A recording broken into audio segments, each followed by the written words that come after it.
हम सोच रहे हैं कि हमारी हड्डियों में वजन है, नहीं। तो सर में माइग्रेन बना रही है और आपकी गर्दन में सर्वाइकल, आपके जॉइंटों में जाके दर्द करती है।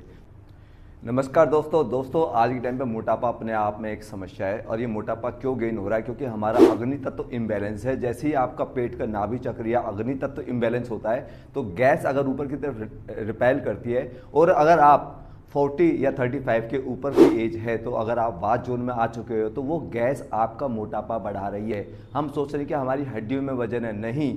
आपके अंदर गैस का वजन हो रहा है। वो गैस ही आपके अंग अंग में दर्द करती है। जैसे 14 किलो सिलेंडर में वेट होता है, जबकि सबसे कंडेंस लोहा होता है ना, और उसमें 16 किलो गैस होती है। ऐसे अगर आप वेट गेन कर रहे हो तो वो आपके अंदर कहीं ना कहीं जोड़ों में जाके दर्द करेगा। जो गैस आपके अगर ऊपर की ओर जा रही है, ब्लोटिंग कर रही है आपके अंदर, जो गैस नीचे से पास होनी चाहिए, वो अगर गैस ऊपर की तरफ ब्लोटिंग कर रही है तो सर में माइग्रेन बना रही है और आपकी गर्दन में सर्वाइकल, फ्रोजन शोल्डर। अगर आपके इधर गर्दन में दर्द आया तो आपके हाथों में जाएगा, और अगर आपकी पीठ में यानी कमर में दर्द आया तो आपकी दोनों टांगों में जाएगा। और अगर आप इसी चीज़ को डॉक्टर के पास जाएंगे तो डॉक्टर आपको ABCD सिखा देते हैं कि C1 C2 में दिक्कत है या L4 L5 में दिक्कत है, XYZ।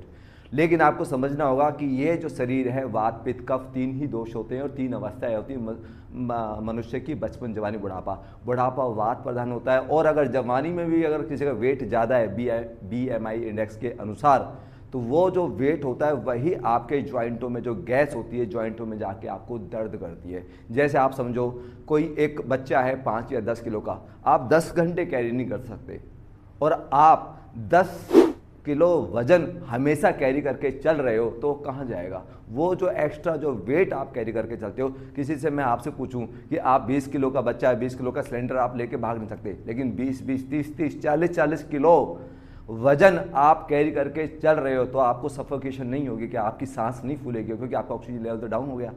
ऑक्सीजन लेवल, आप एग्जांपल के तौर पे मान लो मेरा अभी 70 मेरा वेट है, तो मेरे ऑक्सीजन लेवल ने मुझे लाइट रखा हुआ है। अभी अगर मैं डेड हो जाता हूं तो मेरा लगभग 90 kg वेट हो जाएगा। क्यों? क्योंकि मेरा एक्चुअल वेट तो 90 है, लेकिन मेरे ऑक्सीजन लेवल ने मुझे हल्का कर रखा है। ऐसे जो मोटे लोग होते हैं उनका ऑक्सीजन लेवल इसलिए ही लो होता है। क्यों? क्योंकि उनके अंदर गंदी गैस ज़्यादा होती है।